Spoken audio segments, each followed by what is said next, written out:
안녕하십니까? 오늘 우리는 삶의 폭풍 속에서 흔들리지 않는 등대처럼 우리 영혼을 굳건히 지탱해줄 믿음에 관한 깊은 이야기를 나누고자 합니다. 때로는 우리가 걷는 이 길이 너무나도 험난하고 내일이 보이지 않는 짙은 안개 속에 갇힌 것처럼 느껴질 때가 있습니다. 마치 우리 할머니, 할아버지 세대가 겪었던 그 힘든 시절처럼 오늘을 살아가는 우리 역시 각자의 골고다 언덕을 오르고 있는지도 모릅니다. 이러한 시대 속에서 과연 우리는 무엇을 붙잡고 살아가야 할까요? 오늘 우리가 함께 묵상할 말씀이 여러분의 마음에 큰 위로와 새로운 힘이 되기를 소망합니다. 만약 이 이야기가 여러분의 영혼에 작은 울림을 준다면 이 희망의 메시지를 주변의 소중한 분들과도 함께 나누어 주십시오. 저희 채널의 구독과 알림 설정은 여러분이 하나님의 은혜가 담긴 이야기를 놓치지 않도록 도울 것입니다. 주님의 이름으로 여러분의 삶에 평안과 축복이 가득하기를 기도합니다. 성경 누가복음 18장에는 아주 인상 깊은 한 여인의 이야기가 나옵니다. 그녀는 과부였습니다. 예수님 시대의 과부란 오늘날 우리가 상상하는 것 이상으로 사회에서 가장 연약한 존재였습니다. 재정적 능력도 사회적 영향력도 없는 그 누구의 도움도 기대하기 어려운 사람이었죠. 그런 그녀에게 억울한 일이 생겼습니다. 그녀는 불의한 재판관을 찾아가 자신의 원통함을 풀어달라고 호소하기 시작합니다.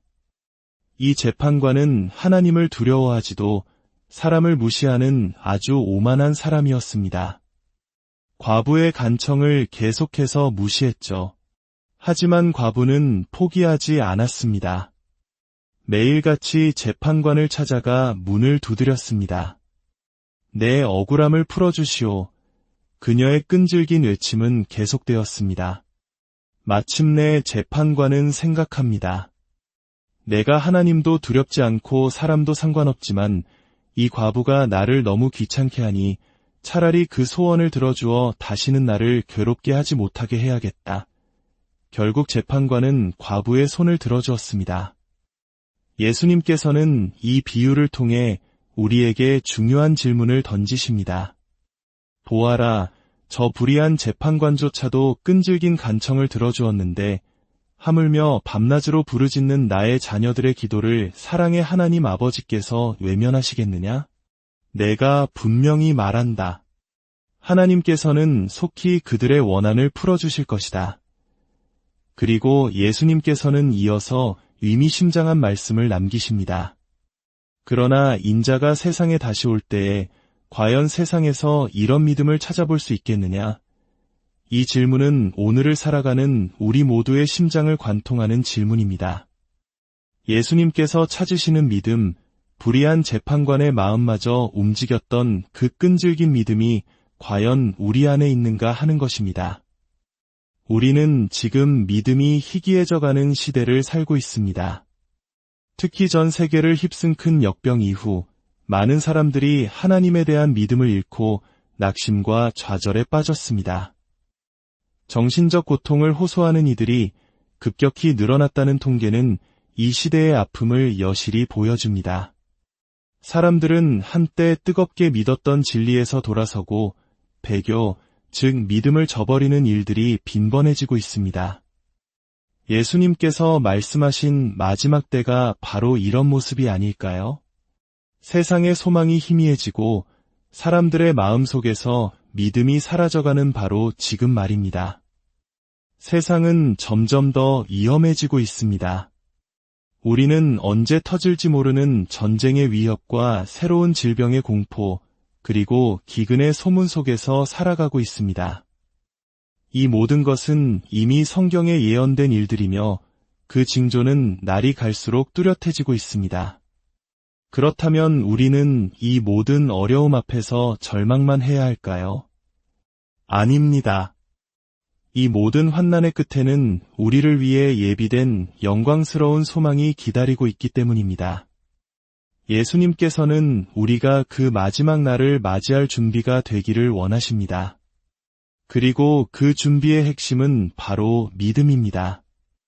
예수님 외에는 그 어떤 길도, 진리도, 생명도 없습니다. 오늘 저는 이 혼란한 세상의 끝에서 승리하기 위해 반드시 필요한 5가지 영적 열쇠를 여러분과 나누고 싶습니다. 이것은 단순히 좋은 이야기가 아니라 우리의 영원한 생명이 걸린 문제입니다. 하나님께서는 우리를 두렵게 하려는 것이 아니라 다가올 모든 일에 대해 준비시키고 강하게 만드시려는 것입니다. 수많은 사람들이 믿음의 경주를 시작했지만 끝까지 완주하지 못하고 중도에 포기하는 것을 우리는 너무나도 많이 보아왔습니다. 여러분은 어떻게 하시겠습니까? 믿음의 경주를 끝까지 완주하고 싶으십니까? 그렇다면 지금부터 이 5가지 열쇠에 귀를 기울여 주시길 바랍니다. 첫째, 우리에게는 결코 부서지지 않는 믿음이 필요합니다. 성경 히브리서 11장 1절은 믿음을 이렇게 정의합니다. 믿음은 바라는 것들의 실상이요 보이지 않는 것들의 증거니. 여기서 실상으로 번역된 헬라어 히포스타시스는 어떤 것 아래에 서서 그것을 떠받치는 굳건한 기초, 확실한 증서를 의미합니다. 즉, 믿음은 막연한 기대가 아닙니다. 아직 눈에 보이지 않고 손에 잡히지 않지만 이미 받은 것처럼, 이미 이루어진 것처럼 확실하게 붙드는 영적인 확신입니다. 그것은 어떤 상황에서도 흔들리지 않고 비겁하게 물러서지 않으며 포기하지 않는 굳건함입니다. 예수님께서 다시 오실 때 찾으시는 믿음이 바로 이처럼 결코 부서지지 않는 불굴의 믿음입니다. 둘째, 우리에게는 하나님의 말씀이 필요합니다. 결코 부서지지 않는 믿음은 하나님의 말씀 위에서만 세워질 수 있습니다. 아브라함은 내 고향과 친척과 아버지의 집을 떠나 내가 내게 보여줄 땅으로 가라는 단 하나의 말씀을 붙들고 미지의 세계로 나아갔습니다. 노아는 방주를 만들라는 단 하나의 말씀을 믿고 120년 동안 사람들의 조롱을 견디며 순종했습니다. 이처럼 하나님의 말씀 한 구절은 우리의 인생 전체를 바꿀 수 있는 능력이 있습니다. 그런데 중요한 사실이 있습니다. 우리가 하나님의 말씀을 받을 때 즉시 영적 전쟁이 시작된다는 것입니다. 히브리서 10장 32절은 말합니다. 너희가 빛을 받은 후에 고난의 큰 싸움을 견디어낸 것을 생각하라. 여기서 빛을 받았다는 말의 헬라어는 포티조인데 이는 마치 어두운 방에 한 줄기 빛이 들어와 모든 것을 환히 비추는 것처럼 하나님의 말씀이 우리 영혼에 지워지지 않는 강렬하고 영구적인 인상을 남기는 것을 의미합니다. 바로 그 순간, 우리의 영혼이 깨어나는 그 순간, 사탄은 그 말씀의 씨앗을 빼앗기 위해 모든 수단을 동원해 우리를 공격합니다. 의심의 씨앗을 뿌리고 주변 사람들을 통해 조롱하게 하며 어려운 환경을 통해 우리를 낙심시킵니다. 하지만 기억하십시오. 말씀이 임할 때 싸움이 시작된다는 것은 그 말씀 안에 당신의 삶을 변화시킬 엄청난 능력이 담겨 있다는 증거입니다. 그러니 말씀을 굳게 붙잡고 절대 놓지 마십시오. 셋째, 우리에게는 초자연적인 인내가 필요합니다. 하나님의 약속의 말씀을 받은 순간부터 그 약속이 이루어지기까지는 반드시 시간의 간격이 존재합니다. 그리고 그 과정은 종종 극심한 고통, 즉 아고니를 동반합니다. 디모데전서 6장은 믿음의 선한 싸움을 싸우라고 말하는데 여기서 싸움을 뜻하는 헬라어가 바로 아고니입니다. 이는 극심한 고통과 번뇌 속에서 벌이는 처절한 사투를 의미합니다. 금요일까지 꼭 필요한 돈을 마련해야 하는데 수중에는 아무것도 없을 때 우리는 영적인 아고니를 경험합니다. 하지만 이 고통스러운 싸움 속에서 우리는 믿음으로 선포해야 합니다. 하나님, 반드시 이루실 줄 믿습니다. 인내는 바로 이 고통의 시간을 견뎌내는 힘입니다. 인내를 뜻하는 헬라어 휘포모네는 군사 용어에서 유래했습니다. 적군의 맹렬한 공격 속에서도 자신의 진지를 끝까지 사수하며 버티는 병사의 모습을 상상해 보십시오. 후퇴하거나 포기하는 것은 선택지에 없습니다. 인내는 바로 이것입니다. 삶의 무거운 짐과 온갖 역경 속에서도 결코 굴복하지 않고 하나님께서 주신 약속의 땅을 굳건히 지켜내는 것입니다. 마치 굶주린 맹수가 먹잇감을 한번 물면 절대 놓지 않는 것처럼 우리도 하나님이 주신 약속과 사명을 절대 포기해서는 안 됩니다. 그 뼈다귀는 당신의 가정일 수도 있고 당신의 사업, 당신의 자녀, 당신을 향한 하나님의 부르심일 수도 있습니다. 사탄은 그것을 빼앗으려고 맹렬히 공격해 올 것입니다. 하지만 인내를 통해 우리는 우리의 영토를 지켜내야 합니다. 넷째, 우리에게는 자신의 자리를 굳건히 지키는 것이 필요합니다. 싸움에서 승리하기 위해서는 자신이 서 있어야 할 위치를 정확히 알고 그 자리를 지켜야 합니다. 우리의 정체성은 무엇입니까? 우리는 하나님의 자녀이며 예수 그리스도의 보혈로 값주고 산 존귀한 존재입니다. 이 정체성이라는 영토를 굳건히 지켜야 합니다.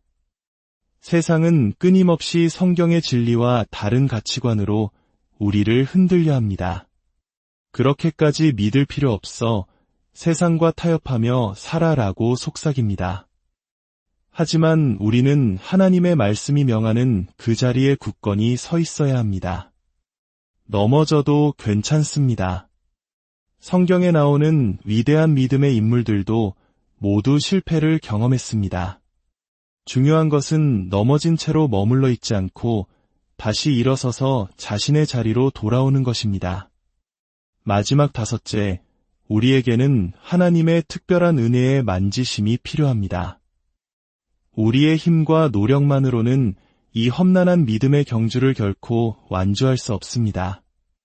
우리에게는 하나님의 은혜, 헬라어로 카리스가 절대적으로 필요합니다. 은혜란 무엇일까요? 그것은 우리가 받을 자격이 없음에도 불구하고 하나님께서 값없이 부어주시는 선물입니다. 더 깊이 들어가 보면 은혜는 한 개인이나 그룹에게 하나님께서 부여하시는 특별한 만지심입니다. 그리고 그 만지심은 우리에게 초자연적인 능력을 부어주어 본래 우리의 힘으로는 도저히 할 수 없었던 일들을 가능하게 합니다. 과거에는 사람들 앞에 서는 것조차 두려워하던 한 사람이 하나님의 특별한 만지심, 그 은혜를 통해 수많은 영혼을 위로하는 설교자로 변화될 수 있습니다. 노래에 재능이 없던 사람이 은혜를 통해 아름다운 찬양으로 하나님께 영광을 돌리는 예배자가 될 수 있습니다. 이것이 바로 은혜의 능력입니다. 하나님의 은혜는 결코 추상적이지 않습니다. 그것은 항상 눈에 보이는 외적인 증거, 즉 삶의 변화를 통해 나타납니다. 주변 사람들이 저 사람에게는 뭔가 특별한 것이 있어 설명할 수는 없지만 뭔가 달라라고 느낄 때 그것이 바로 그 사람 위에 머무는 하나님의 은혜의 증거입니다. 사랑하는 성도 여러분, 이 마지막 시대를 살아가는 우리에게는 이 5가지 열쇠가 반드시 필요합니다. 결코 부서지지 않는 믿음, 살아있는 하나님의 말씀, 고통을 이겨내는 초자연적인 인내, 흔들리지 않고 자신의 자리를 지키는 굳건함, 그리고 이 모든 것을 가능하게 하는 하나님의 특별한 은혜. 이 시간 우리 함께 두 손을 들고 기도하기를 원합니다. 사랑과 은혜의 하나님 아버지, 오늘 저희에게 생명의 말씀을 허락하시니 감사합니다. 저희는 연약하여 쉽게 넘어지고 포기하려 합니다. 주님, 저희에게 결코 부서지지 않는 굳건한 믿음을 부어 주시옵소서. 세상의 소리가 아닌 하나님의 살아있는 말씀을 붙들게 하시고 약속이 이루어지기까지의 고통스러운 시간을 이겨낼 초자연적인 인내를 허락하여 주시옵소서. 어떤 유혹과 핍박 속에서도 우리의 정체성과 믿음의 자리를 굳건히 지키게 하여 주시고 무엇보다 우리의 힘이 아닌 오직 주님의 특별하신 은혜의 만지심에 의지하여 이 믿음의 경주를 끝까지 완주하게 하여 주시옵소서. 그리하여 주님께서 다시 이 땅에 오시는 그날, 잘하였도다 착하고 충성된 종아, 칭찬받는 우리 모두가 되게 하여 주시옵소서. 우리 주 예수 그리스도의 이름으로 간절히 기도드립니다.